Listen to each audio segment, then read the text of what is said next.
ओम शांति। वाणी चल रही थी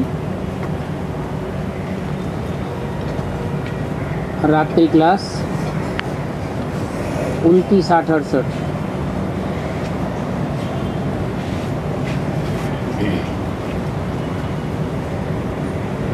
बात चल रही थी कि बाबा आया और आकर के कितना समय रहा ये किसी को पता नहीं है। कैसे रहा, किसके रथ में आया और कितना दिन रहा,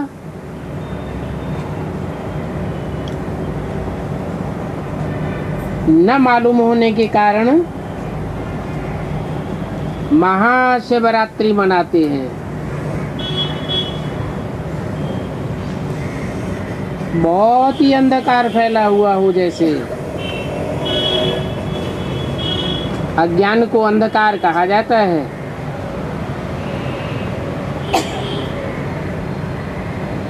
इसलिए शिवरात्रि मनाते हैं। तो कहेंगे भगवान आकर सभी रूहों को वर्षा देते हैं। तुम जानते हो हम आत्मा इस शरीर द्वारा पार्ट बजाते हैं, आत्मा सुनती है। तो अब तुम्हारी बुद्धि में बैठ गया है कि हाँ आत्मा अभिमानी बनाया जाता है। बाप कहते हैं अपन को आत्मा समझ है, बाप को याद करो। अभी मैं आया हुआ हूँ तो अब मुझे अपना बना लो।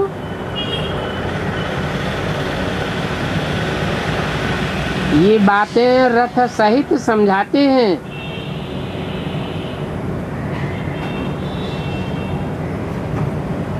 प्रतिज्ञा पालन करेंगे और बाप के बनेंगे तो जरूर बाप से बेहद का वर्षा मिलेगा।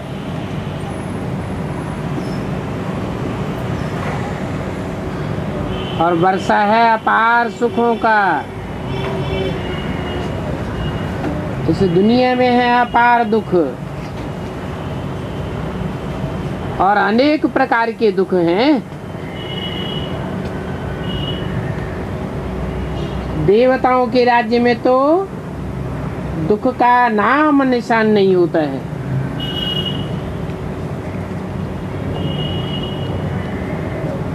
वहां विश्व में शांति थी ना।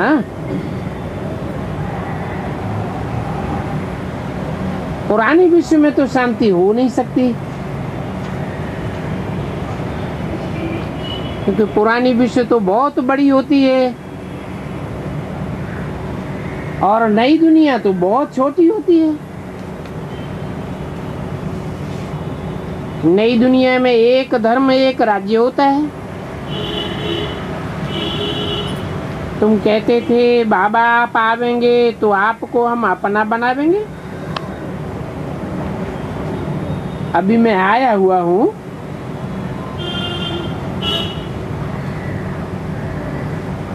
तुम औरों को बाप का परिचय देने के लिए कितना माथा मारते हो।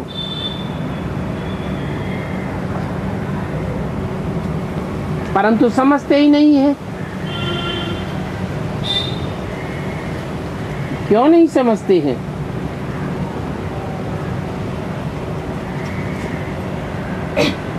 क्योंकि तुमने भी बाप को नंबर बार अपना बनाया है।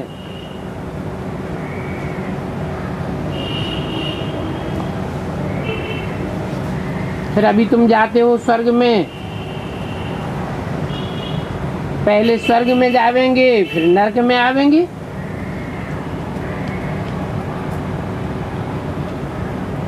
बताना होता है कि नरक को लात मारते हैं और अभी हम स्वर्ग में जाते हैं।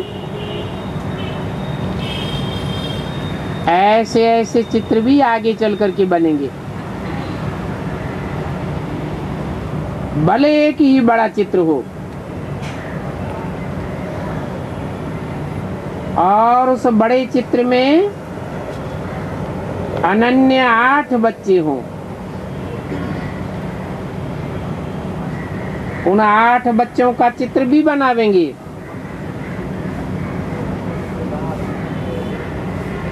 सफेद पोश अनन्य भाई बहने, जैसे बाबा ने नलनी का चित्र बनाया था, hear no evil, see no evil. तो अभी ख्याल होता है कि चित्र में तुम्हारा क्यों न बनावे।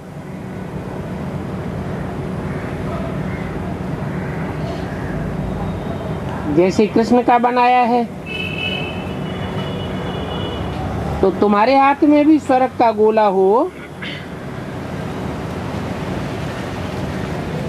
तो समझो कि ये बाबा जैसे कि डायरेक्शन देते हैं।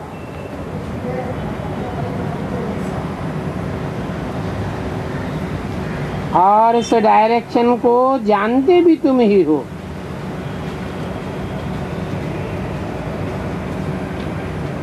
ब्राह्मणों का राइट चित्र हो।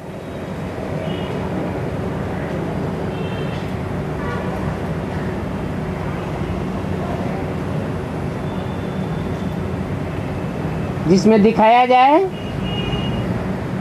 कि शिव बाबा स्वर्ग की स्थापना कर रहे हैं।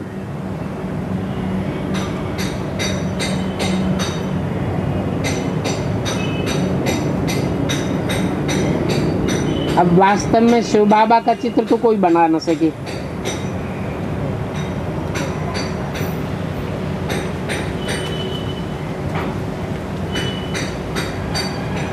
हाँ, इनका चित्र बन सकता है। ऐसे क्यों कहा? इनका माने किनका चित्र बन सकता है? ब्रह्मा बाबा का चित्र बन सकता है। 68 की वाणी है ना। उस समय शिव बाबा का चित्र तो किसी की बुद्धि में था ही नहीं, तो बनने का भी सवाल पैदा नहीं होता। इसलिए बोला कि शिव बाबा को चित्र को तो कोई बन नहीं सकता है, इन्हें ब्रह्मा का चित्र बन सकता है। आगे चल कर के युक्तियां निकलती जाएंगी। वास्तव में त्रिमूर्ति, गोला, झाड़, लक्ष्मी नारायण, ये चित्र तो बहुत हैं, परंतु इन चित्रों को तुम अर्थ सहित समझाते हो और समझते भी हो, क्योंकि अर्थ तुम्हारी बुद्धि में बैठा है।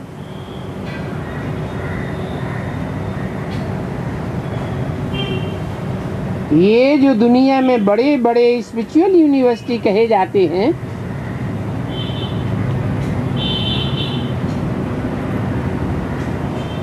वो सिर्फ कहने मात्र हैं। तुम्हारी पढ़ाई के लिए तो बड़े बड़े तख्त भी नहीं हैं। तुम तो देखो कैसे साधारण बैठे हो। तो बाप कहते हैं घर घर में गीता पाठशाला खोलो।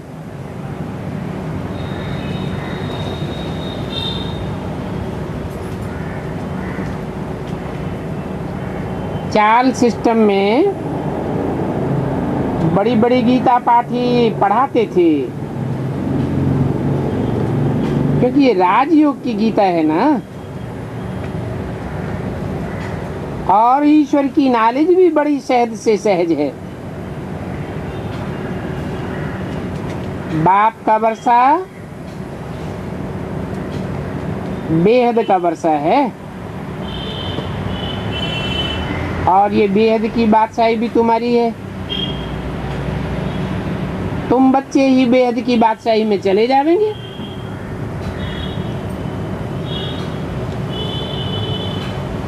यहाँ जितनी धारणा हो सकती है,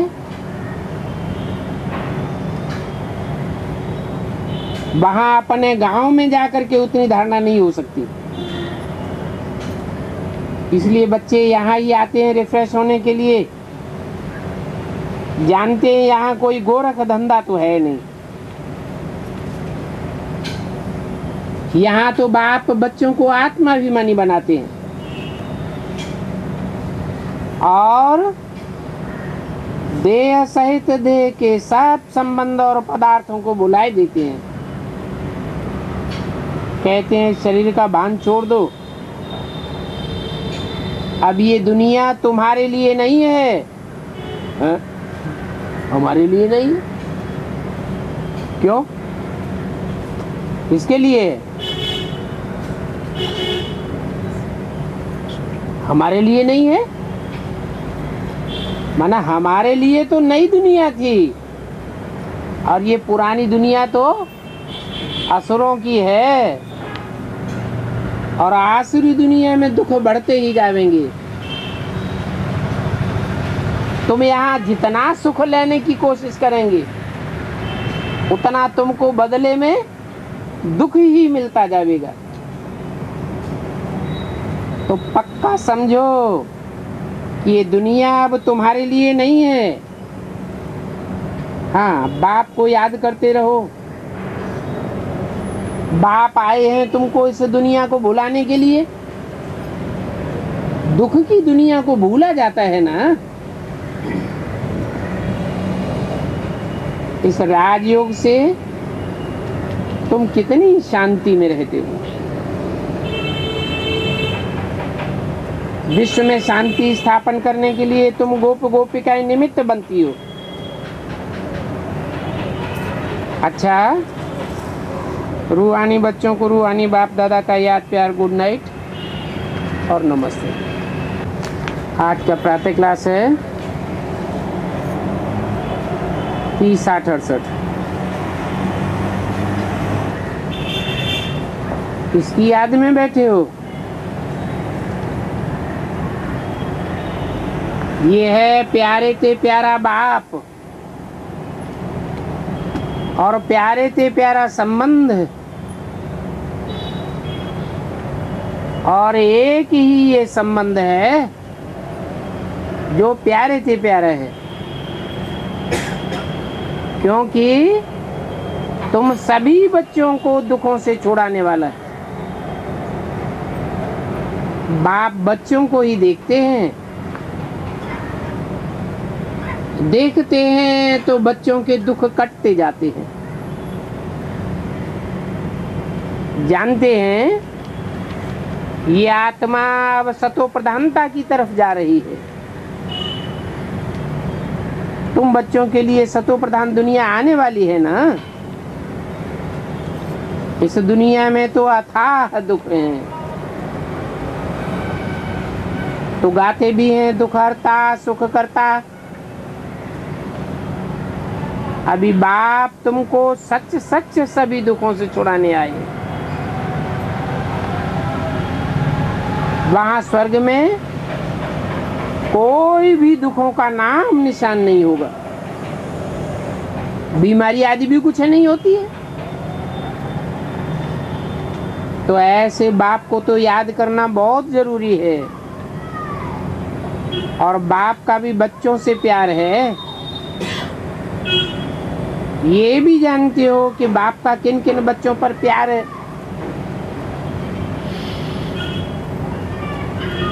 बच्चों को समझाया है कि अपन को आत्मा समझो, देह नहीं समझो, क्योंकि बच्चे तो तुम भी हो और सारी दुनिया के भी बच्चे हैं। कितने बच्चे हैं जो नंबरवार ध्यान में आवेंगे? सब तो ध्यान में नहीं आवेंगे ना। जो अच्छी रीति चलते हैं, चलते फिरते बाप को याद करते हैं, तो ध्यान में आवेंगे ना।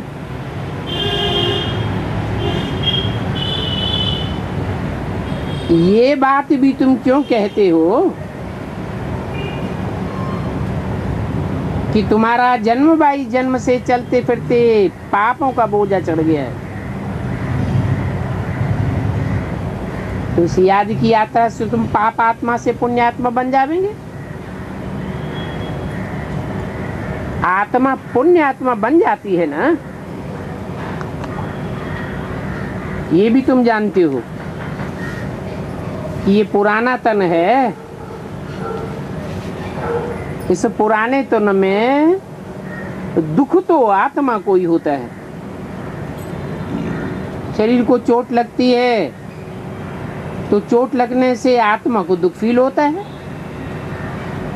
आत्मा कहती है मैं रोगी हूं, दुखी हूं, तो है तो ये दुख की दुनिया। कहीं पर भी चले जाओ तो तुम दुख ही दुख देखेंगे। सुखधाम में तो ये दुख नहीं हो सकता है।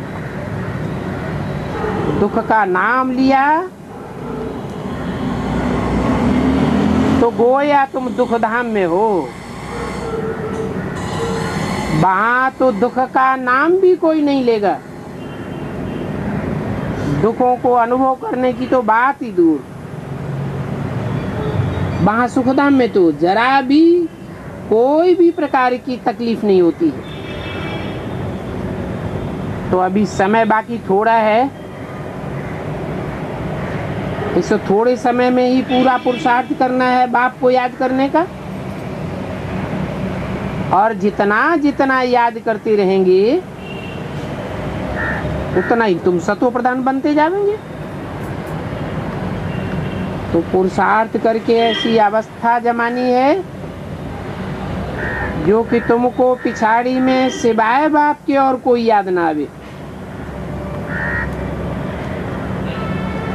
अगर और कोई भी याद आवेंगे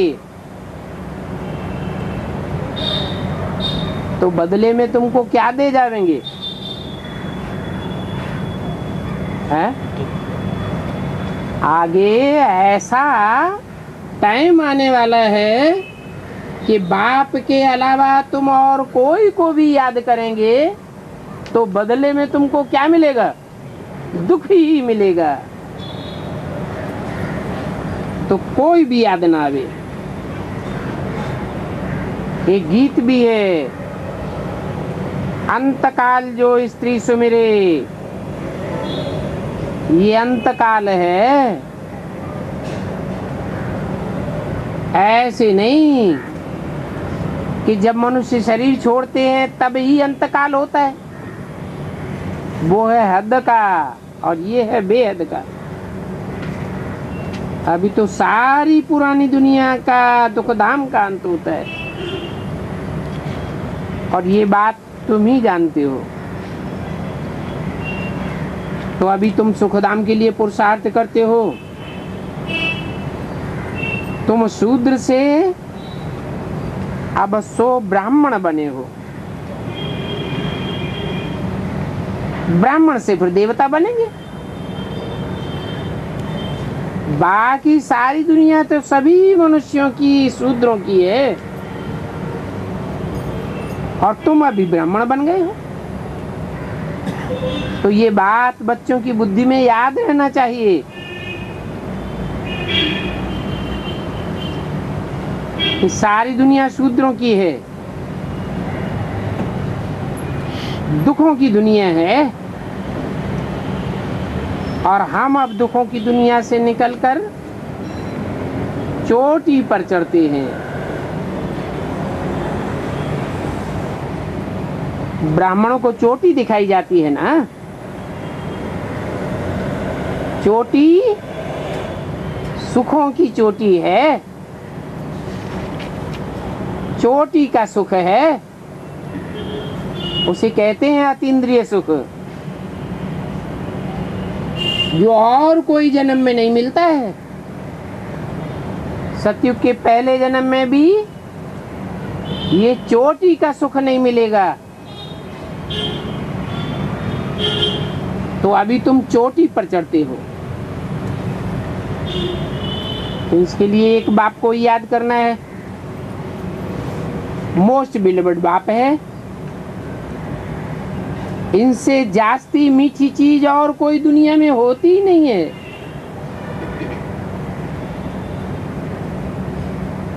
आत्मा उस परम पिता परमात्मा को ही याद करती है जो मोस्ट बिलीव्ड बाप है। सभी आत्माओं का बाप है। उन जैसा मीठा दुनिया में और कोई हो ही नहीं सकता है।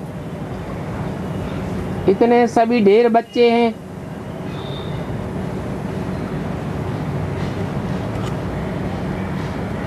कितने याद आते होंगे एक सेकंड में।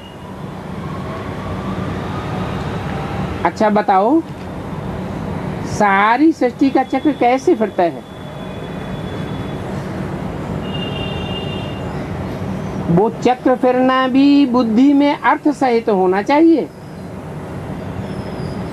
जैसे कोई ड्रामा देख करके आते हैं, कोई पूछेंगे तुमको ड्रामा याद है, तो हाँ कहने से सारा याद आ जाएगा, आदि से लेकर के अंत तक याद आ जाएगा। बाकी वो वर्णन करके सुनाने में तो सेकंड नहीं लगेगा, याद करने में 1 सेकंड, वर्णन करके सुनाने में तो टाइम लगेगा ना। बाकी 84 के चक्र बुद्धि में सेकंड में आ जाएगा।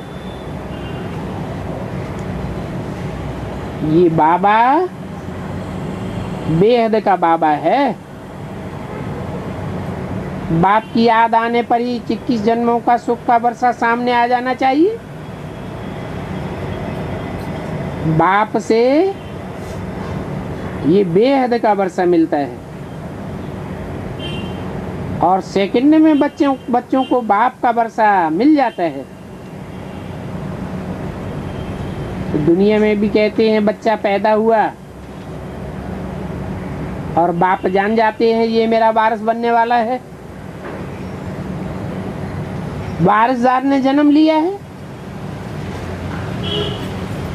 तो सारी मिल्कियत बाप को याद आ जाएगी ना।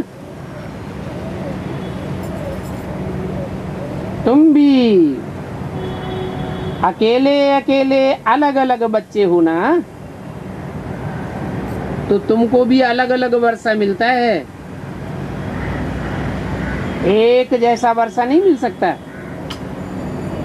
क्योंकि याद भी तुम एक जैसी करते हो, अलग अलग याद करते हो, तो वर्षा भी अलग अलग मिलता है। तो सारी मिल्कियत याद आ जाती है। हम बेहद के बाप के वारिसदार हैं। वहां सतयुग में तो एक ही बच्चा होता है, और यहाँ तो देखो एक बेहद के बाप के कितने बेहद के बच्चे हैं। वहां तो वारिस पैदा हुआ, कहते हैं ये हमारी सारी मिल्कियत का वारिसदार ठहरा। तो बाप भी ऐसे कहेंगे कि बच्चा पैदा हुआ और राजधानी का मालिक बना। बच्चों को भी बाप मिला और विश्व के मालिक बने सेकंड में। देरी नहीं लगती है। बाप कहते हैं तुम अपन को आत्मा समझो। आत्मा मेल है, फीमेल नहीं है। मेल को वर्षा मिलता है, फीमेल को वर्षा थोड़े ही मिलता है। आत्मा शिव बाबा का बच्चा है ना, ये बच्ची है? बच्चा है। तो शिव बाबा की माला रुद्र माला है, ये मेल्स की माला है। जन्म जन्मांतर के इनमें मेल्स के संस्कार हैं। विजय माला मेल्स की माला नहीं कहेंगे, कहेंगे युगलों की माला। अलग अलग करेंगे दोनों मालाओं को। तो एक है विजय माला और एक है रुद्र माला। तो बच्चों को वर्षा मिलता है। बाबा कहते हैं हमको तो सभी बच्चे याद पड़ते हैं, आत्मा याद आती है, और आत्माएं सभी भाई भाई हैं। जो धर्म वाले आते हैं तो कहते हैं सभी धर्म वालों की आत्माएं भाई भाई हैं। सिर्फ कहते हैं, परंतु उनों की बुद्धि में नहीं बैठता है। अर्थ को तो समझते ही नहीं कि भाई भाई कब बनते हैं। अभी तुम तो समझते हो, हम बाबा के प्रैक्टिकल में मोस्ट बिलीवर्ड बच्चे हैं, और बाप से पूरा पूरा बेहद का वर्षा जरूर लेंगे। कैसे लेंगे वो भी तुम बच्चों को सेकंड में याद आ जाता है। जानते हो हम पहले भी सतो प्रधान थे, सतो प्रधान दुनिया में आए थे, फिर अभी तमो प्रधान बने, फिर सतो प्रधान बनना है। बाप ने बच्चों को 84 जन्मों का चक्र भी बताया। जानते हो बाप से हमको स्वर्ग का सुखों का वर्षा लेना जरूर है। बाप कहते हैं अपन को आत्मा समझो, ये देह तो विनाशी है, आत्मा ही शरीर छोड़ करके चली जाती है, फिर जाकर के दूसरा नया शरीर गर्भ में लेती है। 60-68 की वाणी का दूसरा पेज। पुतला जब तैयार होता है तब आत्मा उसमें प्रवेश करती है, परंतु वहां गर्भ में तो रावण के वश में है, क्योंकि विकारों के वश में जेल में जाते हैं। वहां नई दुनिया में तो रावण होता ही नहीं है, तो गर्भ जेल की बात भी नहीं होती है। वहां गर्भ में भी दुख नहीं होता है। तो सुख की दुनिया है ना, दुख की तो कोई भी बात नहीं होती।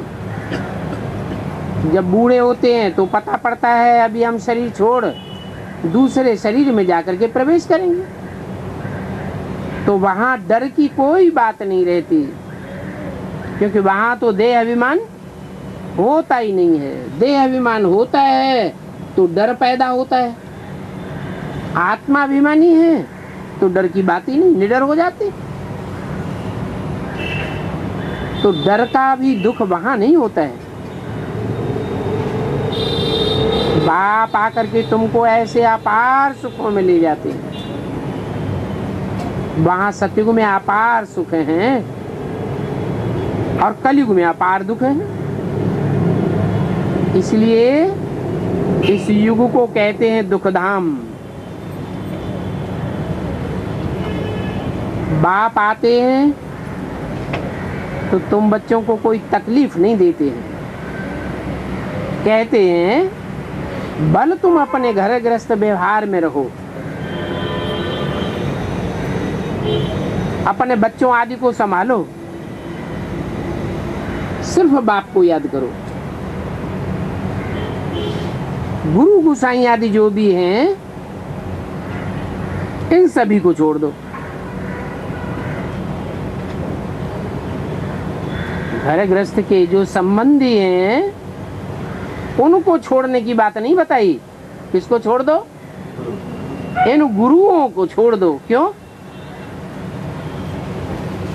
क्योंकि ये तुमको जन्म जन्मांतर से उल्टा रास्ता बताते आए हैं,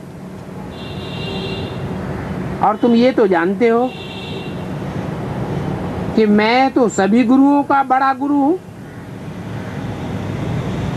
मुझे क्या कहते हैं? उन गुरुओं को तो कहेंगे गुरु और मेरे को कहते हैं सदगुरु। तो वो सभी गुरु मेरी रचना है, हैं?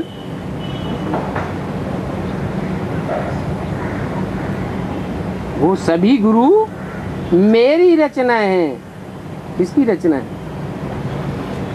सत्य की रचना सत्य होगी या असत्य होगी? सत्य की रचना तो सत्य होनी चाहिए। सदगुरु की रचना भी तो सदगुरु सत्य ही होनी चाहिए, फिर ये गुरु झूठे कैसे हो गए है? क्योंकि मैं जिस तन में प्रवेश करता हूं वो मनुष्य तन है। जिस मनुष्य तन में प्रवेश करता हूं उसको भी पुरुषार्थ करना पड़ता है या नहीं करना पड़ता है? जमदे जामदे हो जाता है क्या? तुरंत ही शिव समान हो जाती है कोई आत्मा क्या? तो जब पुरुषार्थ करना पड़ता है तो उस समय शूटिंग में अंतर पड़ेगा या नहीं पड़ेगा? पड़ सकता है। फिर भी कहेंगे कि मैं सभी गुरुओं से बड़ा गुरु तो हूं। रचना और रचयिता का कनेक्शन निराकार से होता है या साकार से होता है? साकार रचयिता भी है और साकार ही रचना रचता है। निराकार रचना नहीं रच सकता। तो सिवाय मेरे और कोई को भी पतित पावन नहीं कहेंगे। ब्रह्मा विष्णु शंकर इनको पतित पावन कहेंगे क्या है? ब्रह्मा की आत्मा अलग, विष्णु की आत्मा अलग और शंकर की आत्मा अलग। शंकर को शिव तो नहीं कहा जाता, भक्ति मार्ग में तो कहते नहीं कहते हैं? शिव शंकर एक कहते हैं ना, लेकिन हम जानते हैं कि भक्ति मार्ग में जो भी बातें हैं वो संपन्न पुरुषार्थ की यादगार हैं। शंकर ने याद का जब संपन्नता का पुरुषार्थ किया तो उनकी आत्मा ऐसी निराकारी निरहंकारी निर्विकारी स्टेज को धारण करती है जो शिव समान कही जाती है। इसलिए शिव शंकर को मिलाई दिया है। तो अभी कहेंगे कि न ब्रह्मा न विष्णु न शंकर, इन तीनों में से कोई भी पतित पावन नहीं है,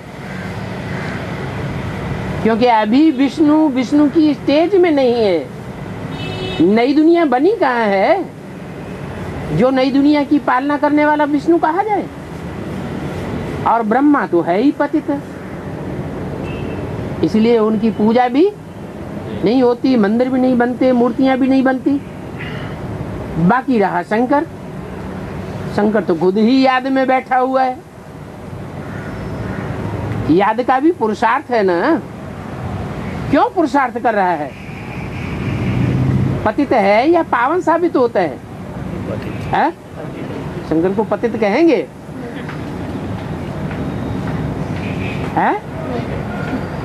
कहेंगे? वास्तव में शंकर जो नाम है वो मिक्स नाम है। माना शिव की आत्मा, राम की आत्मा, ब्रह्मा की आत्मा, कृष्ण की आत्मा, ये मिक्स होकर के जिस शरीर में पार्ट बजाती है, पता ही नहीं चलता उस समय, तत्क्षण पता ही नहीं चलता ये कौन सी आत्मा पार्ट बजाती है, उसको कहते हैं शंकर।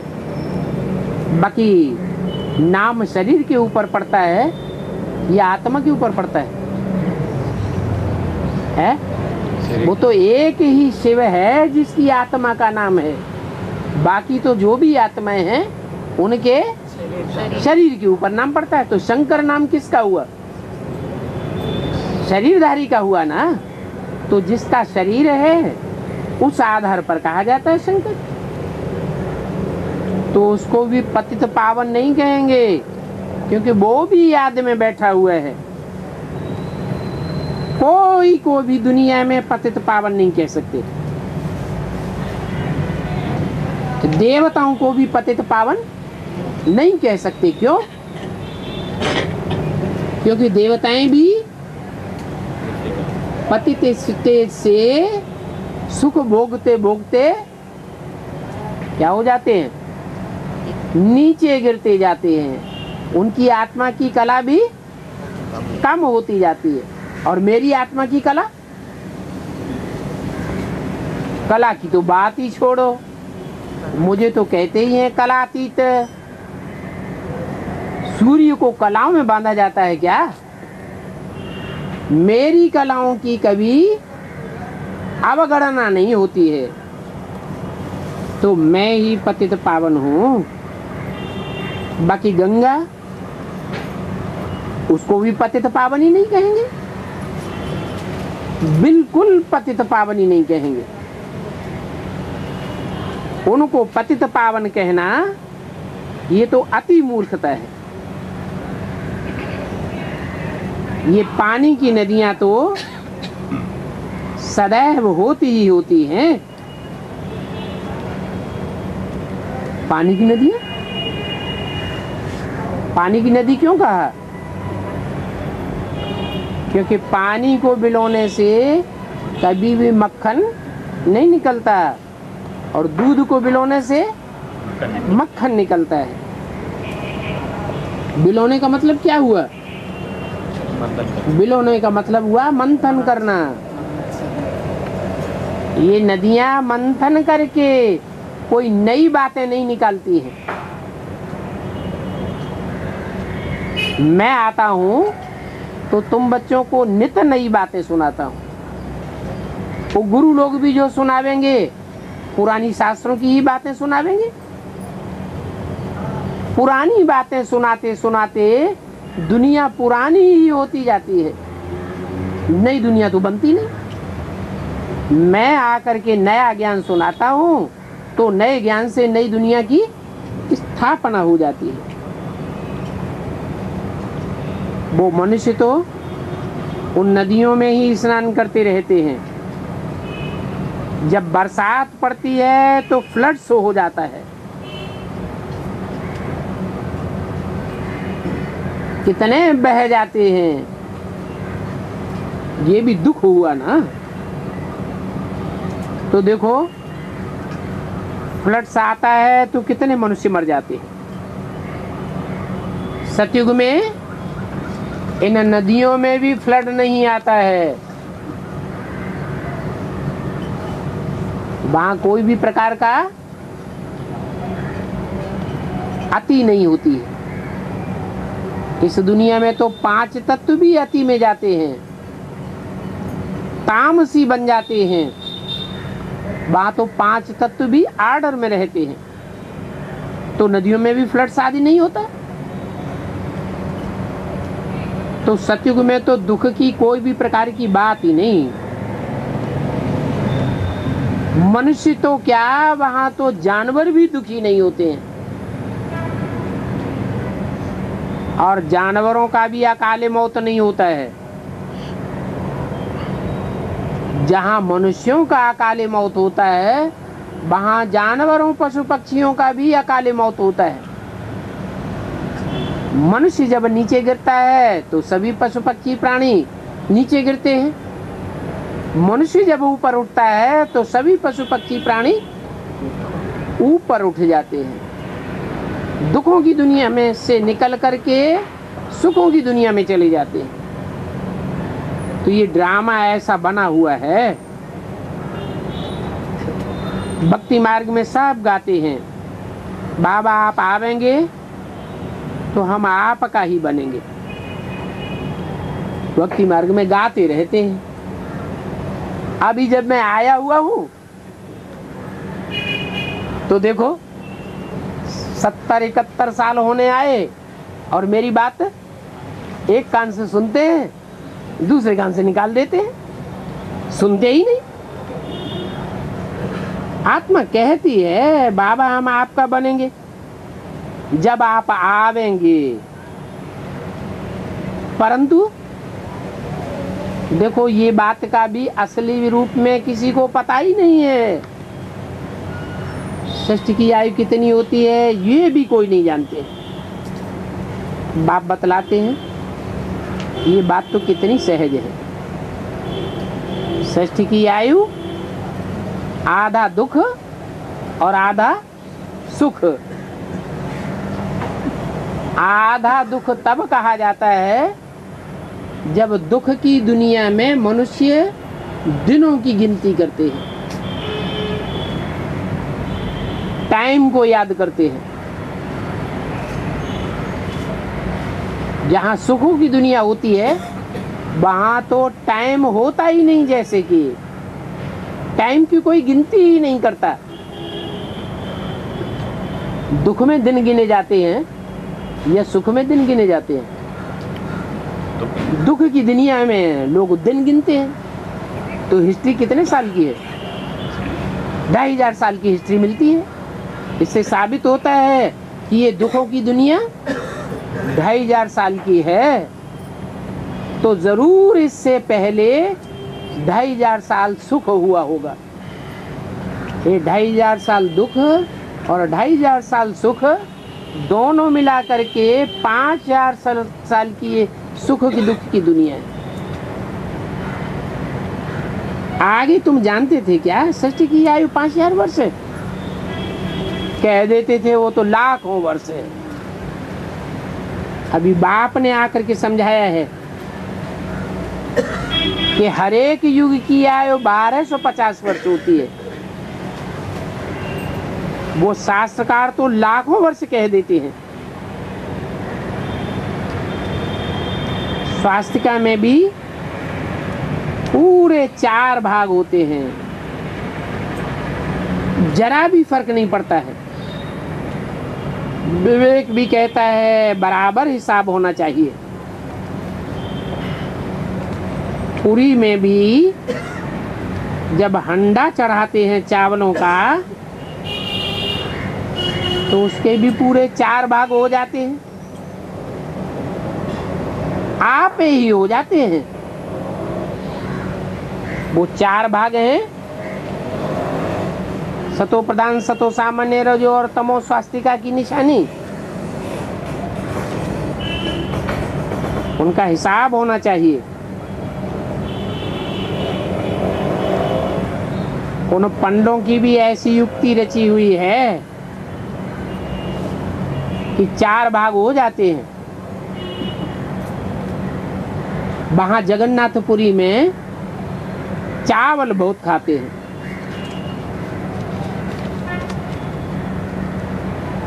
जगन्नाथ का ही नाम क्यों लिया?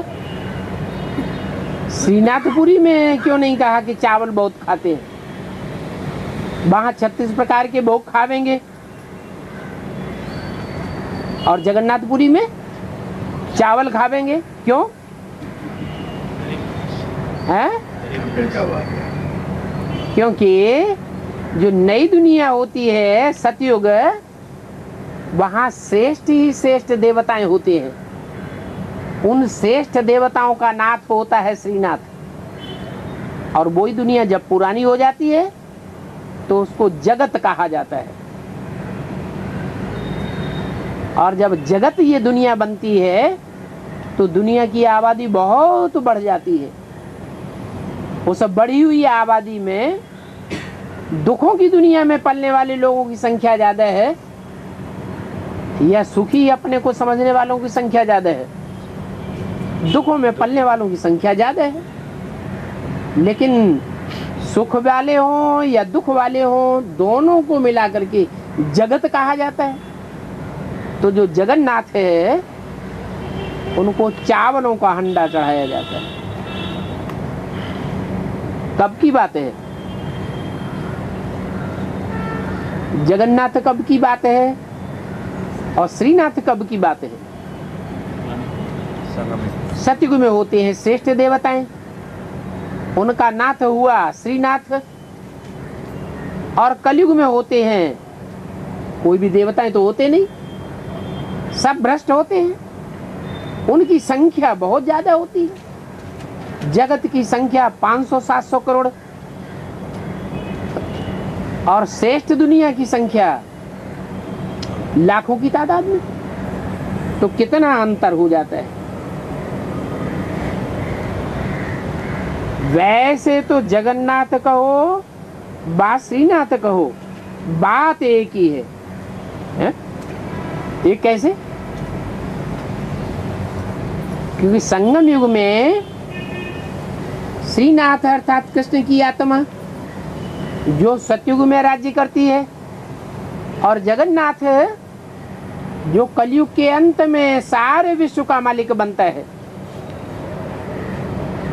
दोनों आत्माएं एक ही शरीर में प्रवेश करके पार्ट बजाती हैं। इसलिए कहा श्रीनाथ और जगन्नाथ हैं एक ही चीज, और दोनों काले भी हैं। ऐसे नहीं कि भक्ति मार्ग में जिन श्रीनाथ जगन्नाथ का गायन होता है उनमें एक गोरा है एक काला है, नहीं, दोनों ही कालेपन का पार्ट बजाते हैं। श्रीनाथ के दरबार में जावेंगे तो वहां घी के भंडारे होते हैं। कहाँ की यादगार है? कैसे हैं? कहाँ घी के भंडारे कहीं हैं? हाँ, बेसिक में जिस समय ब्रह्मा के द्वारा यज्ञ की पालना हो रही थी तो भोजन अच्छे मिलते थे, 36 प्रकार के भोग मिलते थे, या सूखे चावल ही मिलते थे? अच्छा भोजन मिलता था, परंतु उससे सारी दुनिया की परवरिश होती है, सारी दुनिया पतित पावन बनती है, या कोई भी पतित पावन नहीं बनता? कोई पतित से पावन बनता है? नहीं बनता है।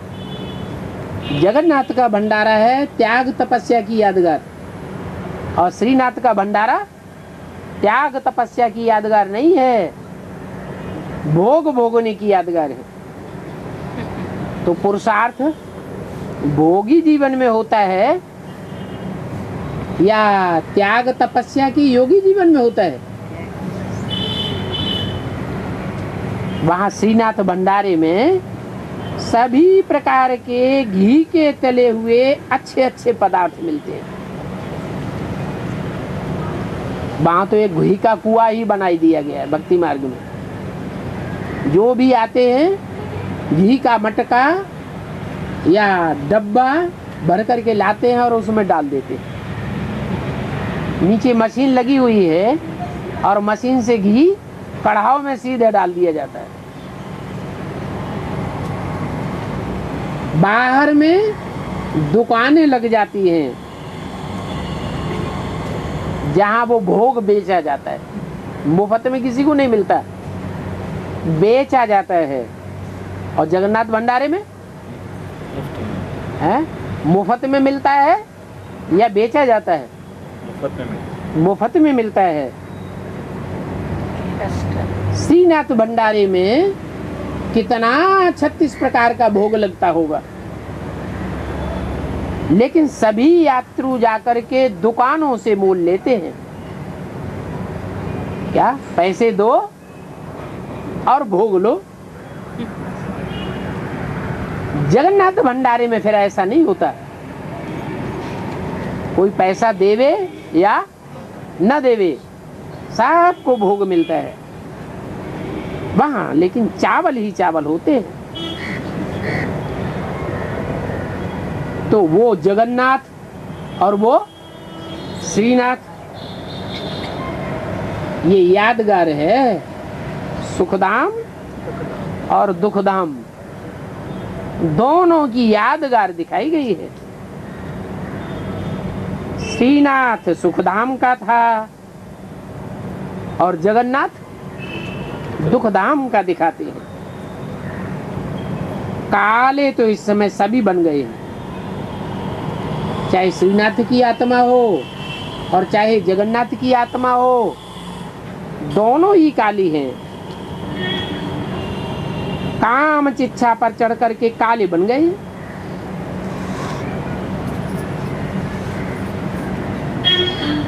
तो जगत में, जगतनाथ में सिर्फ चावल, उनको गरीब दिखाते हैं, और श्रीनाथ में साहूकारी दिखाते हैं। वहां सभी घी के माल बनते हैं और वहां घी का नाम निशान नहीं। कहाँ है? जगन्नाथ में। अरे ऐसे तो नहीं उनका लीवर खराब हो तो घी पचेगा ही नहीं। जिसका लीवर खराब हो, अगर उसको घी का माल खिलाया जाएगा, तेल का माल खिलाया जाएगा, तो लीवर और ज्यादा खराब होगा या अच्छा होगा? और ज्यादा खराब होगा। तो बोला कि वहां घी की बात ही नहीं। और चावल भी जो बनते हैं वो भी सस्ते वाले अरबे चावल बनते हैं। कौन से चावल होता है? नाम क्या दिया है?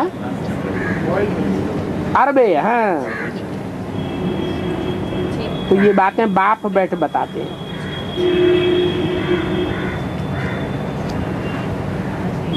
बॉयल किए हुए चावल। चावल किसकी निशानी है?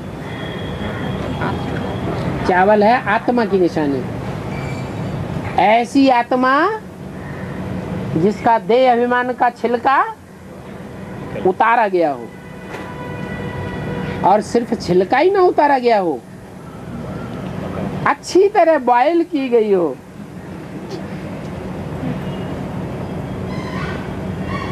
तो ये बातें ज्ञान सागर बाप ही बैठ करके बतलाते हैं।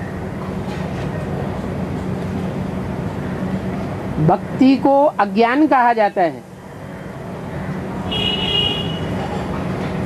उस भक्ति से मिलता तो कुछ भी नहीं है, क्योंकि अंधश्रद्धा में बिना जाने भक्ति करते रहते हैं।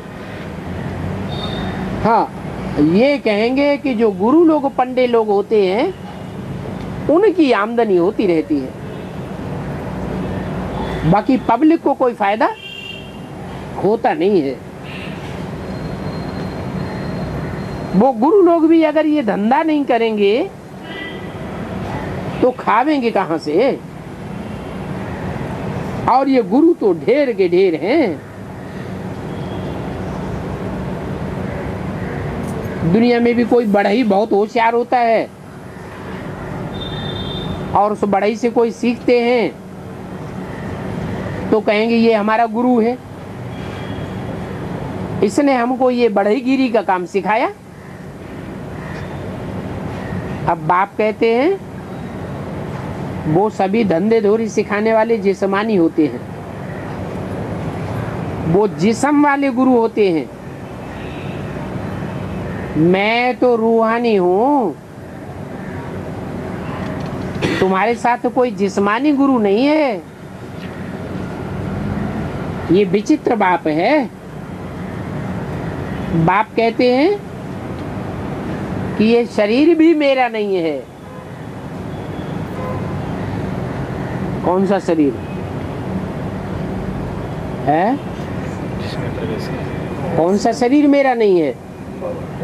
है ब्रह्मा बाबा का। टेम्परेरी या मुकर्रर? टेम्परेरी रथ भी मेरा नहीं है, किराए का लिया हुआ है। अपना मकान हो तो उसे चाहे जैसे यूज करो, कोई कुछ कह नहीं सकता।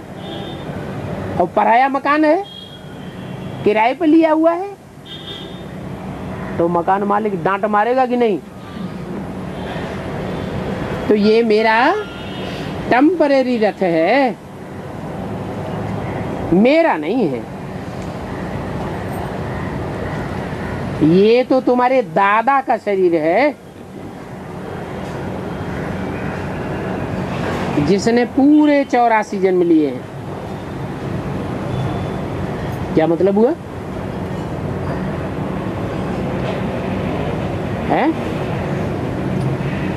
शिव बाबा को जो मुकर्रर रथ होता है वो पूरे 84 जन्म नहीं लेता है।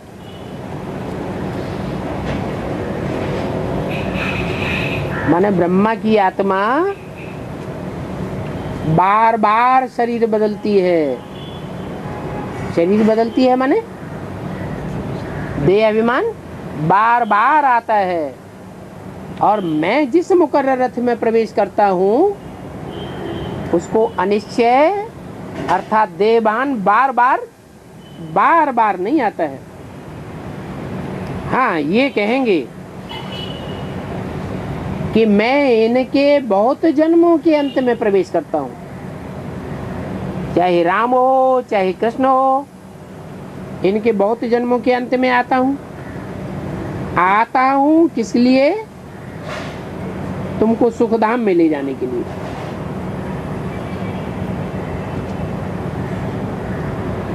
इसको गौमुख भी कह देते हैं।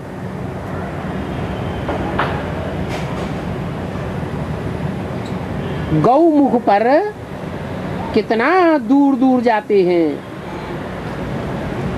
तो यहाँ भी एक गौमुख है। कौन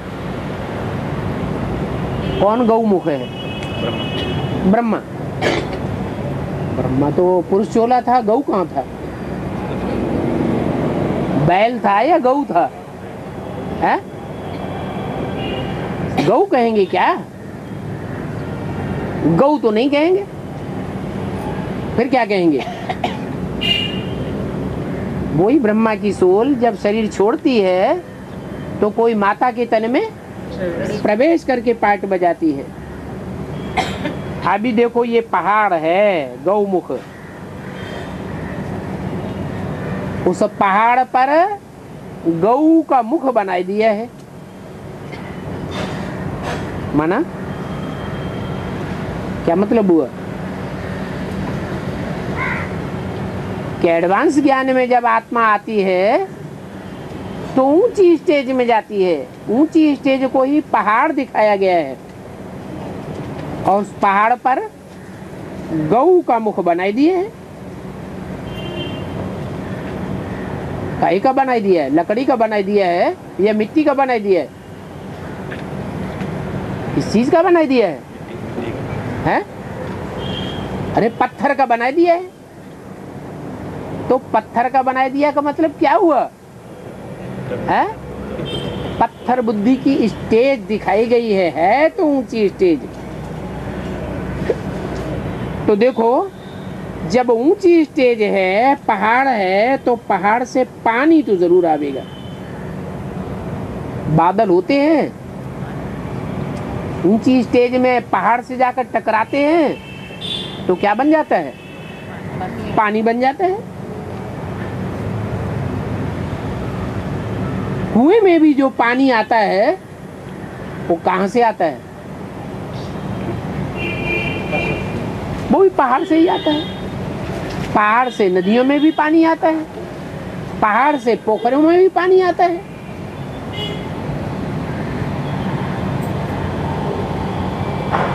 तो कुएं का पानी कब बंद नहीं होता है। कुएं में पानी आता ही रहता है और नदियों का पानी कभी कभी बंद भी हो जाता है। कोई नदियां लगातार बहती रहती हैं। पानी आता है ना, तो वहां कुएं में पहाड़ से पानी आता है। गौमुख में भी पानी आता है। जहां गौमुख बनाया हुआ है और मुख में से लगातार पानी निकल रहा है तो पानी कहां से आता है? हैं? आसमान से थोड़ा ही आता है। वहां भी जैसे झरने होते हैं तो झरने में पाइप लगा देते हैं तो देखने में आता है पाइप से पानी आता है, लेकिन वास्तव में तो पहाड़ से आता है। तो ऐसे ही उन्होंने वहां गौमुख बनाया हुआ है पत्थर का और सो मुख में से पानी आता है, उनको कह देते हैं गौमुख। फिर बाद में नाम पड़ता है गंगा जल। तो कहते हैं गंगा कहां से निकली? कहां से निकली? गौमुख से निकली। गंगा का जो प्रारूप है वो गंगोत्री नहीं है।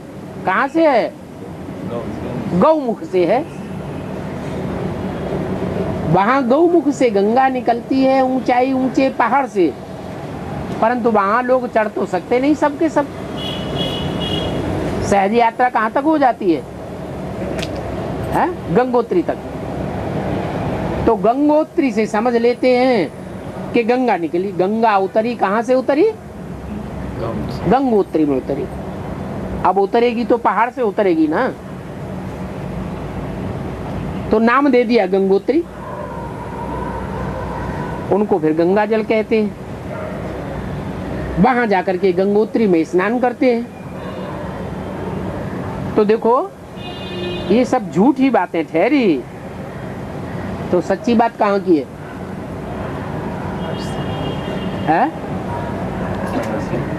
सच्ची बात कहाँ की हुई? सच्ची बात यहाँ संगम युग की हुई।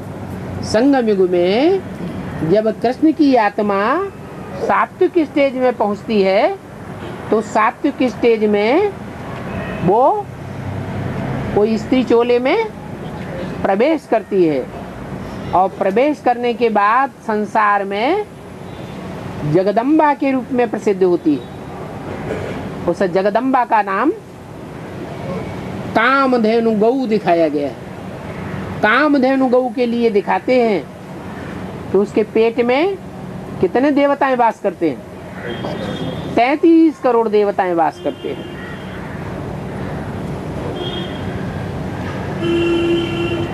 तो पतित पावन वो पानी नहीं है जो पहाड़ से आता है। वास्तव में वो ऊंची स्टेज से जो ज्ञान जल आता है, उससे पतित आत्माएं पावन बनती हैं। तो बाप कहते हैं कि पतित पावन मैं हूँ। ये गंगा, ये गौमुख, ये नदियाँ, ये कुएं का पानी, ये कोई पतित पावन नहीं है। तो हे आत्माएं, माम एकम याद करो। इसको याद करो। जहां से मंथन हो करके ये ज्ञान जल आता है, उस स्वरूप को याद करो। नदियां कोई मंथन करके नई नई बातें ज्ञान की नहीं निकालती है। बाप कहते हैं अब देह से देह के संबंधी सभी संबंधों को छोड़ दो और अपन को आत्मा निश्चय करके मुझे बाप को याद करो। ओम शांति।